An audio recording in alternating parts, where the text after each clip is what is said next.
Assalamualaikum warahmatullahi wabarakatuh. Sebelumnya mungkin langsung saja, saya di sini Imro'atus Sholehah, Prodi Ekonomi Syariah semester 6A. Di sini saya akan sedikit menjelaskan beberapa materi yang terdapat dalam mata kuliah Manajemen Sumber Daya Insani.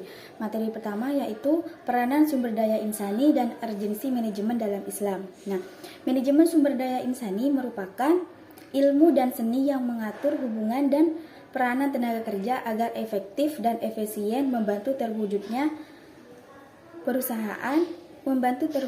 tujuan perusahaan, karyawan, dan juga masyarakat. Nah, manajemen sumber daya insani merupakan aset paling penting bagi organisasi karena sumber daya insani merupakan penggerak utama aktivitas organisasi baik sebagai operator, pemelihara, produsen, hingga desainer dari setiap sistem dalam organisasi. Nah, contoh dari sumber daya insani yaitu ada personil, ada tenaga kerja, dan juga karyawan atau pegawai.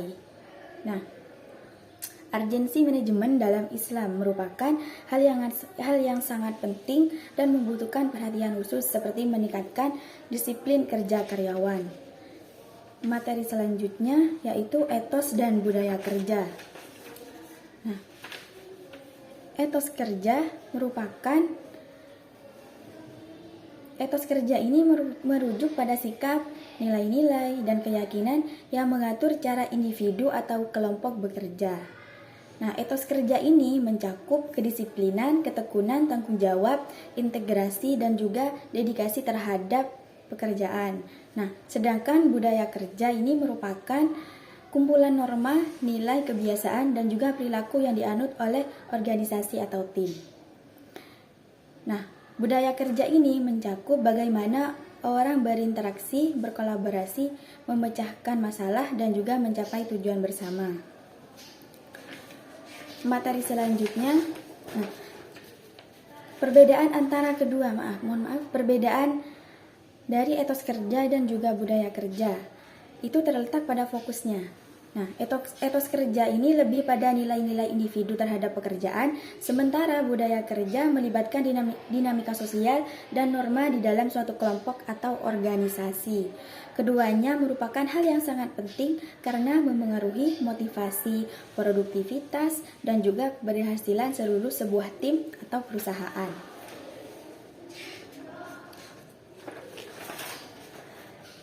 Materi selanjutnya merupakan mengenai pengertian, tujuan, perencanaan, dan perekrutan sumber daya insani. Nah, pengertian dari sumber daya insani merujuk pada semua individu yang bekerja di dalam suatu organisasi atau perusahaan.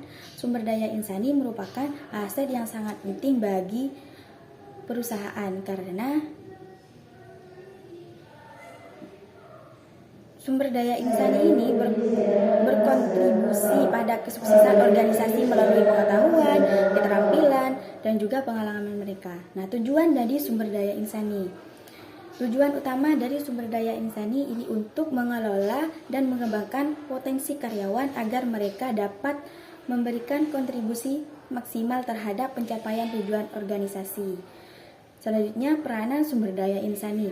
Peranan sumber daya insani melibatkan penentuan kebutuhan organisasi terhadap tenaga kerja di masa depan. Selanjutnya, perekrutan sumber daya insani. Nah, perekrutan ini merupakan proses penarikan individu yang tepat untuk posisi yang tersedia dalam organisasi. Materi selanjutnya mengenai penyeleksian dan penempatan sumber daya insani. Nah, Seleksi ini merupakan usaha pertama yang dilakukan oleh perusahaan atau dilakukan oleh organisasi untuk memperoleh karyawan yang qualified, untuk memperoleh karyawan yang berkualitas itu dan kompeten yang akan menjabat serta mengerjakan semua pekerjaan yang ada pada perusahaan tersebut.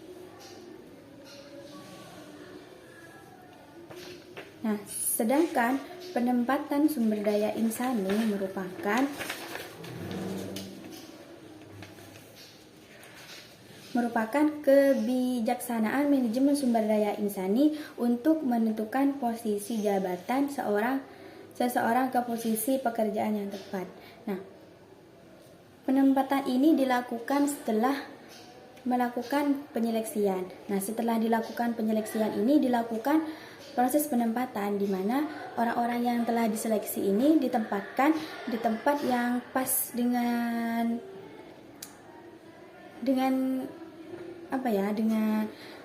ditempatkan di tempat yang pas seperti sesuai kemampuan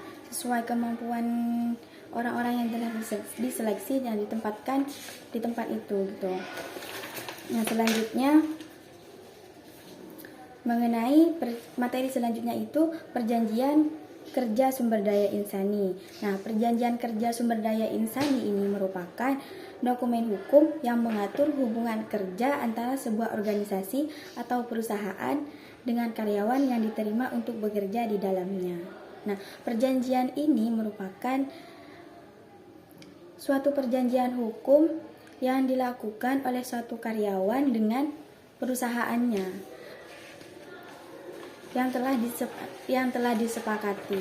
Perjanjian yang telah disepakati.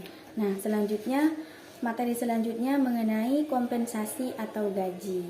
Nah, kompensasi atau gaji ini merujuk pada penghargaan finansial yang diberikan kepada karyawan sebagai imbalan atas pekerjaan yang mereka lakukan di sebuah organisasi atau perusahaan. Kompensasi ini tidak hanya terbatas pada gaji pokok, tetapi juga mencakup berbagai tunjangan dan bonus. Nah, kompensasi atau gaji. Nah, kompensasi atau gaji ini merupakan penghargaan finansial yang diberikan kepada karyawan. Tidak hanya mencakup itu, juga tidak hanya mencakup gaji, tetapi juga ada imbalan, seperti imbalan atas semangat kerja kita, semangat kerja yang dilakukan oleh kita, semangat kerja yang dilakukan oleh karyawan. Materi selanjutnya evaluasi kerja dan juga PHK. Nah, evaluasi kerja merupakan proses sistematis untuk menilai kinerja karyawan berdasarkan kriteria tertentu. Nah, evaluasi kerja itu merupakan penilaian terhadap kinerja kita. Apakah kinerja kita sudah sangat baik, sudah sangat over begitu. Nah, sedangkan PHK ini pemutusan hubungan kerja merupakan PHK, kepanjangan dari PHK, pemutusan hubungan kerja, atau juga bisa disebut terminasi kerja, yaitu merupakan proses di mana hubungan kerja antara karyawan dengan perusahaan diakhiri. Nah, sebab-sebab dari terjadinya PHK, yang pertama, kinerja karyawan buruk, maka kita akan karyawan akan di PHK dikarenakan kinerjanya buruk juga. Juga ada pelanggaran kedisiplinan. Jika kita melanggar kedisiplinan dari perusahaan, karyawan melanggar kedisiplinan perusahaan, maka karyawan itu akan di PHK, akan dikenakan PHK. Atau juga dari kondisi ekonomi. Jika perusahaan mengalami kondisi ekonomi yang sulit, itu harus mengurangi karyawan. Jadi ada beberapa karyawan yang harus di PHK. Itu diseleksi, dipilih karyawan-karyawan yang harus dikenakan PHK. Materi selanjutnya mengenai sistem informasi manajemen sumber daya insani. Nah, sistem informasi manajemen sumber daya insani merupakan platform atau aplikasi yang digunakan oleh organisasi untuk mengelola data dan informasi terkait dengan manajemen sumber daya insani.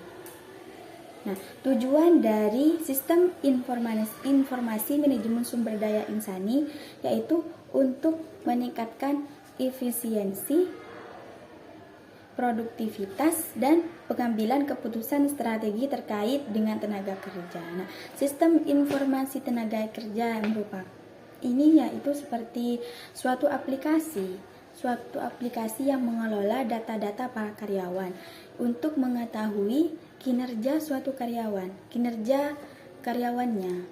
Jadi di suatu perusahaan itu terdapat sistem informasi manajemennya untuk mengetahui apakah karyawannya itu untuk mengetahui pekerjaan kinerja karyawannya.